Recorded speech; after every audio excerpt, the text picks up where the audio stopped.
Hi, everyone. I'm Richard Shoemaker. I'm obviously your philosophy professor. And as we begin our summer semester, I always like to make a really short video so you sort of have a more concrete sense of who I am and what this course is about. And so let me just kind of roll into this. That as everyone knows, our class starts Monday. I'd like to say a few things about the administration of the course before we start. Yes, let me also apologize. I usually don't do these videos on my camera, but I thought, well, it's going to be short, so why don't I just go ahead and do it on my camera? So the quality isn't the best, but I mean, you'll understand. Okay, so our class starts Monday. There's a couple of administrative things that I want to say that need to be clear as we're launching the class. The first one is there are no books for the class that you have to buy. I made a little pamphlet for you that's about 40 pages long or so, and we're reading roughly 35 of those pages. And I know that sounds a little weird. It's not very many pages, but they're very dense and they're very suggestive. And you'll need to read every single one of them, many times, three, four, five times. And I know at first, in the early parts of the class, that's hard because you're not used to reading with that kind of intensity and in the manner that we will be reading. But you'll get used to it fast. One of the things that's very gratifying and rewarding for me as a philosophy teacher is to see how people usually walk in not really understanding what philosophy is and maybe having a preconception of philosophy, but learning how to do it very fast. It's really a very interesting process. And it's also very interesting for me to note that the students at Prince George's are especially good at this. And there's no obvious reason why this would be the case, but I assure you that I've taught this class 15 or 20 times at Prince George's Community College, and the quality of papers that I get is just, incredible. It's really, really good.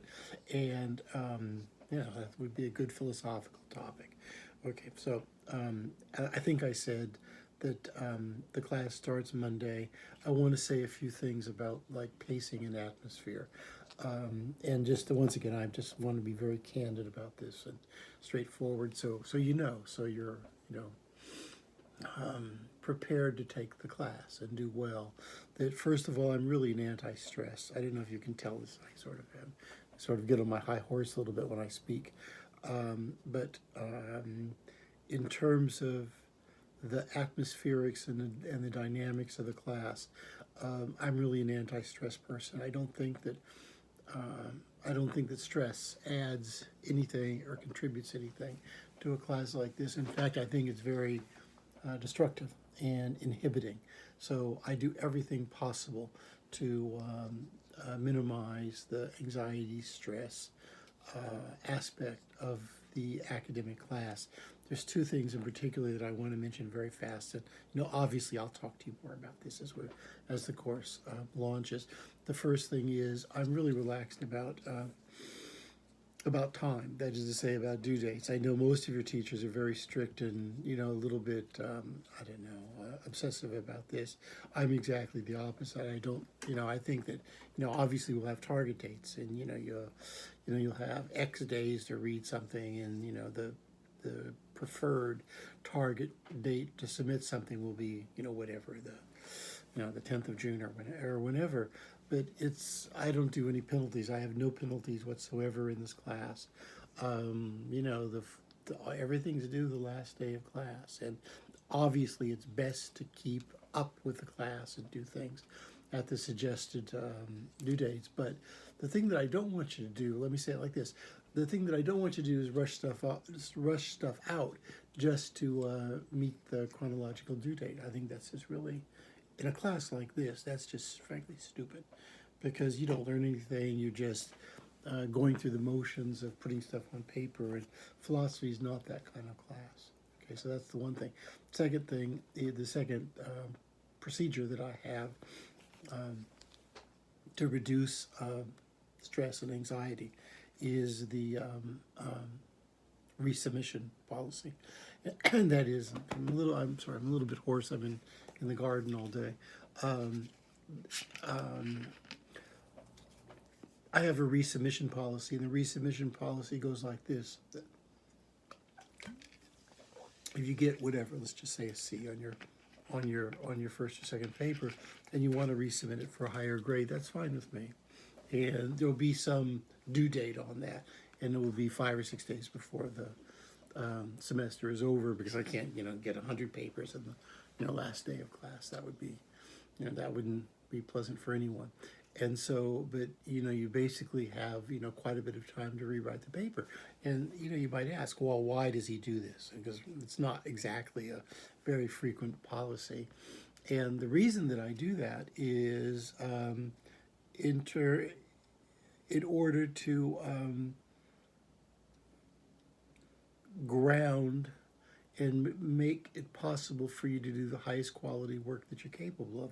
I want good work. I want you to learn. That's my whole purpose here. And if I have to balance, due dates and submission dates and, stuff like that, I mean, that's fine with me. I think that's, as far as I'm concerned, that's part of being a good philosophy teacher. Okay, so now I want to say a few sentences about philosophy itself. Philosophy, it's a one-of-a-kind subject. And obviously, we're going to spend the whole semester working on what is philosophy. But for now, I want to emphasize, first of all, it's different from any subject you've ever taken. So don't, unless you've had like 2 or 3 philosophy classes, don't assume you know what it is. Okay? Point number 1. Point number 2, it requires a certain kind of learning that is very unique in all of academic classes. It's probably the only class that you'll ever take where this is the case. And what I'm referring to here is philosophy is a class where you have to consult your personal experience. You have to refer to your values, to your lived experiences, to what you believe.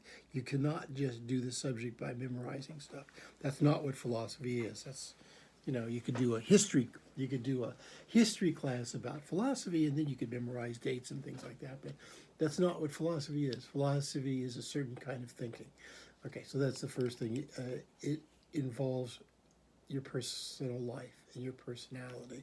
And this usually takes everyone a few weeks to kind of get the hang of it because you're not used to doing it. Okay. Secondly,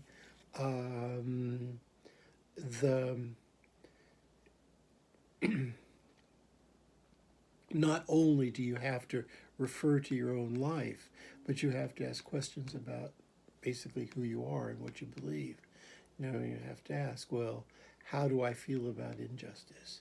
How do I feel about, just name any, current event? And although we're not going to be looking so much at current events, that's the kind of thought process that's involved. And philosophy means the search for wisdom. Okay, and you see, think about it. People don't know what wisdom is. Everyone has like this vague idea, but what philosophers do is not only think about what wisdom is and then try to figure out how to practice it in their daily lives.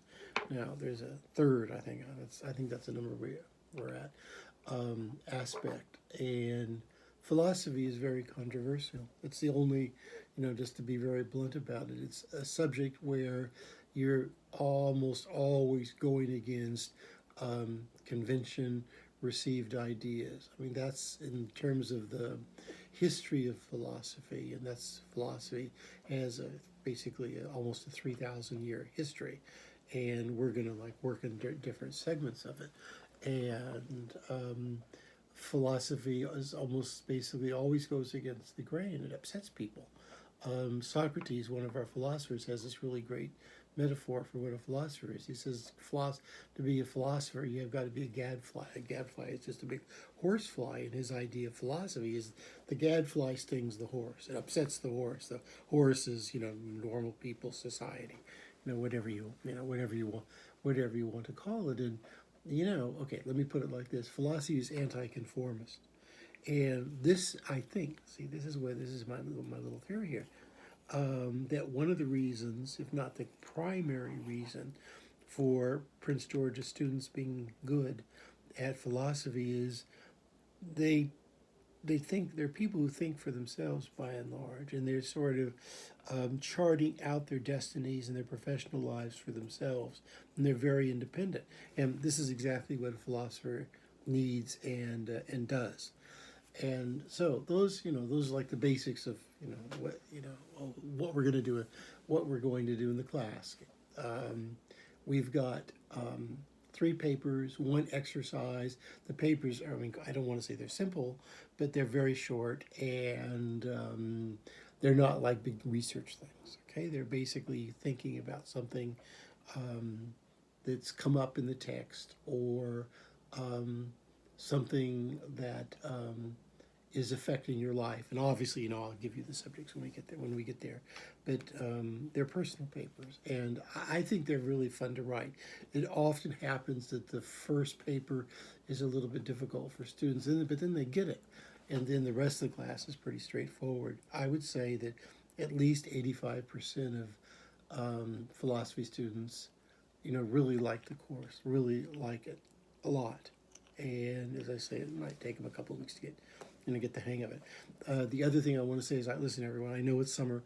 I'm a real warm weather person, and so I want to respect that. And I also we're obviously just coming off COVID, 16 months, and so that's also a factor here.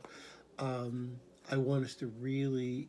I think philosophy is a great class to do like in a summer or a more relaxed environment, because it's not like you've got to spend a lot of time at your desk and typing away and stuff like that. That's not the kind of class it is. You got to think, and just frankly walking around Prince George's County, thinking about your papers is probably the best way to prepare them. And so I want us to have a good summer, and I want us to really work together to have a great class. And so I hope that helps. And sorry if I'm kind of, as I said, I've been working in my garden trying to get it ready and protect it from the cicadas and the crows and the bunny rabbits and the deer and everything. Okay, take care, everyone. I look forward to working with you. Well, the one last thing is, just you can contact me whenever you want. I live in Greenbelt. Just text me at 301-728-5175. That and all my contact information is easily visible